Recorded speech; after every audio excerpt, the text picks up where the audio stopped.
ഇന്നത്തെ തലമുറയ്ക്ക് അത്ര പരിചിതമല്ലാത്ത ഒരു വാക്കാണ് വാട്ടർഗേറ്റ്. എന്നാൽ 1972-74 കാലത്ത് അമേരിക്കൻ ജനതയുടെ ഉറക്കം കെടുത്തുകയും പ്രസിഡന്റിനെ മുൾമുനയിൽ നിർത്തുകയും ചെയ്ത സംഭവ പരമ്പരകളുടെ തുടക്കം വാട്ടർഗേറ്റിൽ നിന്നാണ്. അമേരിക്കൻ ഐക്യനാടുകളുടെ തലസ്ഥാനമായ വാഷിംഗ്ടൺ DC-യിലെ ഒരു ഹോട്ടലാണ് വാട്ടർഗേറ്റ്. 1972 ജൂൺ 17 അവിടെ ഒരു മോഷണം നടന്നു. ഒരു സാധാരണ സംഭവം.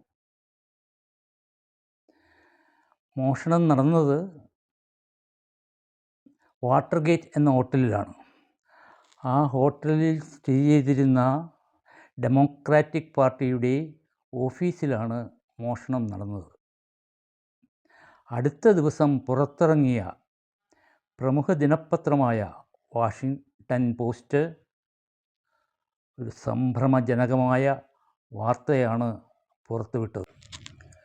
മോഷണത്തിൻ്റെ പുറകിൽ വൈറ്റ് ഹൗസിന് കൈകളുണ്ടെന്നും വൈറ്റ് ഹൗസിൻ്റെ നിർദ്ദേശപ്രകാരമാണ് മോഷണം നടന്നത് എന്നുമായിരുന്നു റിപ്പോർട്ട്.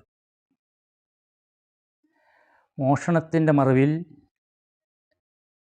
ചില ഇലക്ട്രോണിക് ഉപകരണങ്ങൾ സ്ഥാപിക്കുകയായിരുന്നു മോഷ്ടാക്കളുടെ ഉദ്ദേശം. ഇതിൻ്റെ പുറകിൽ അന്നത്തെ പ്രസിഡന്റ് റിച്ചാർഡ് നിക്സണും വൈറ്റ് ഹൗസിനും പങ്കുണ്ടെന്ന് തെളിവ് സഹിതം വാഷിംഗ്ടൺ പോസ്റ്റ് റിപ്പോർട്ട് ചെയ്തു. സാധാരണമായി തോന്നിയ ഒരു മോഷണം ഒരു ദേശീയ പ്രശ്നമായി വളർന്നു. ജനങ്ങൾ ക്ഷുഭിതരായി. പ്രസിഡന്റിനെ ഇംപീച്ച് ചെയ്യണമെന്നും അദ്ദേഹത്തെ പുറത്താക്കണമെന്നും ആളുകൾ മറുവിളി കൂട്ടി. 1994 ആഗസ്റ്റ് 9 പ്രസിഡന്റ് റിച്ചാർഡ് നിക്സൺ രാജിവെച്ചു. ആദ്യമായി അമേരിക്കയുടെ ചരിത്രത്തിൽ രാജിവെക്കുന്ന പ്രസിഡന്റ് റിച്ചാർഡ് നിക്സണാണ്. നിക്സൻ്റെ രാജിക്ക് ശേഷം പ്രസിഡൻ്റായ അന്നത്തെ വൈസ് പ്രസിഡൻ്റായിരുന്ന ജെറാൾഡ് ഫോർഡ് നിക്സന് നിരുപാധികം മാപ്പ് നൽകി. അങ്ങനെ അദ്ദേഹം ഇംപീച്ച്മെൻറ്റിൽ നിന്ന് രക്ഷ നേടുകയാണ് ഉണ്ടായത്.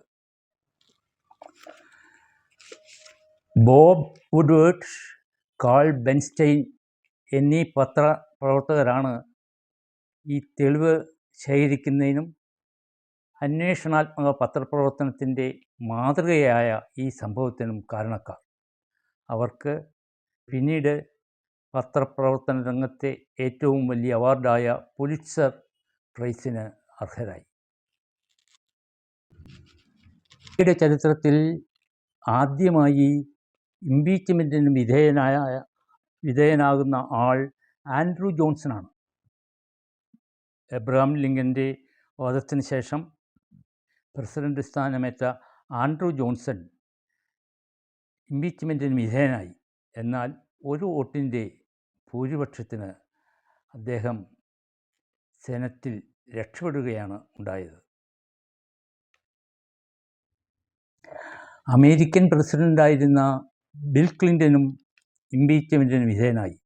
1998 ബിൽ ക്ലിൻ്റൺ ഇംപീച്ച്മെൻറ്റിന് വിധേയനായി. എന്നാൽ ഒരു വോട്ടിൻ്റെ വ്യത്യാസത്തിൽ സെനറ്റ് അദ്ദേഹത്തെ വിമുക്തനാക്കുകയാണ് ഉണ്ടായത്. 2 പ്രാവശ്യം ഇംപീച്ച്മെൻറ്റിന് വിധേയനായ ആളാണ് ഇപ്പോഴത്തെ പ്രസിഡൻ്റായ ഡൊണാൾഡ് ട്രംപ്. 2019 2021 അദ്ദേഹം ഇംപീച്ച്മെൻറ്റിന് വിധേയനായി.